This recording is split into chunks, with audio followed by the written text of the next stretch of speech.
If I could only run the wheel strategy on a single underlying for the rest of my life, it wouldn't even be on a dividend stock. It wouldn't even be a consumer staples company or a utility or even a quality mid-cap that I know well. It would be SPY. And not because SPY has the richest premiums, not because the options chain is the most interesting, but because of one thing that no individual stock can guarantee.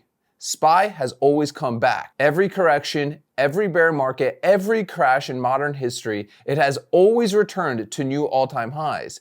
That's the foundation of the wheel strategy, especially when you need it to work indefinitely. And no single business on planet Earth has that same track record. Here's the context that makes SPY unique as a wheel underlying. SPY is the Spider S&P 500 ETF. It holds 500 of the largest US companies weighted by market cap. When you own SPY, you're not betting on a single, management team, obviously, a single balance sheet or a single competitive position. You're quite literally betting on the continued functioning of the US economy and the collective earnings power of the largest companies. That's a different kind of bet than owning any individual stock. A company can go bankrupt. It happens. A sector can spend a decade stagnant. A CEO can make a catastrophic decision. None of those things can permanently impair SPY because SPY automatically replaces its weaker holdings as the composition of the economy changes.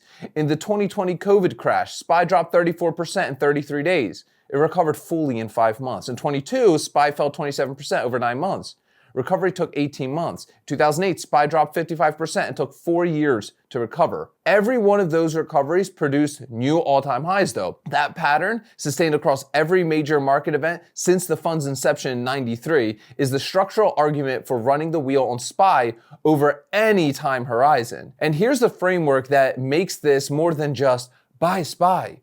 Most people think about the wheel as a monthly income exercise. What premium can I collect this cycle? And that's a legitimate question for sure, but it's the short-term version of this strategy, okay? The long-term version, it's different, at least for me. I accumulate SPY and QQQ every week, not because the options chain is calling me, because I'm building a cost basis. Every share I accumulate at 600, 400, whatever the weekly price is, lowers the average entry price across my entire position over time.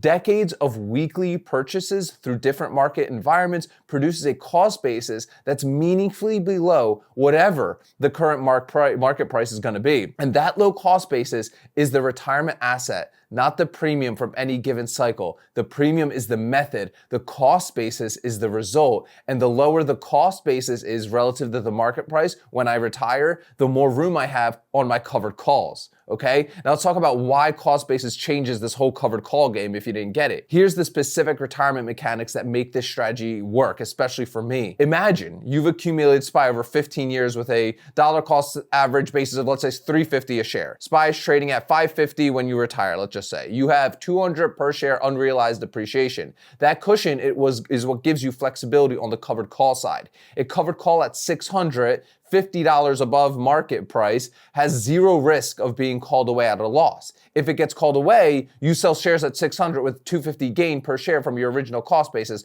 plus the premium you collected. That's a successful exit by any stretch of the imagination. Now run the same math on someone who started the wheel on SPY, let's say at $5.50 and has a cost basis of $5.40, their covered call at $600 is tight. Getting called away at $600 produces a $60 gain, which sounds fine until a bad cycle or a volatile quarter puts the stock above the call and they watch their shares get called away in a position they'd prefer to have long-term anyway. The difference is the cost basis cushion. The 15-year accumulator can sell calls way further out of the money, collect a smaller premium, and still be in an excellent position whether or not the call is exercised. The recent starter doesn't have that room. Let's talk a little bit about QQQ as the companion position here, because I run the same accumulation strategy on QQQ alongside SPY, and it serves a different function though. QQQ obviously holds the NASDAQ 100, much heavier tech weighting, way higher obviously IV, implied volatility, and therefore richer covered call premiums at the equivalent strike distances. In retirement, the QQQ position generates way more income per dollar of the shares held because the options market pays more for the uncertainty embedded in the NASDAQ. But QQQ does recover differently from SPY. Its drawdowns tend to be steeper and longer. The 2022 NASDAQ decline was 33% and took longer to recover than the S&P 500. The trade-off for richer premium is literally more volatility in the underlying, which means the accumulation phase requires even more patience, and the covered call phase requires even more selective strike management. The combination of both, SPY as the stable core and QQQ as the higher premium companion, creates a covered call income layer in retirement for me that's diversified across two market exposures. Let's talk about the far out of the money strike strategy in retirement.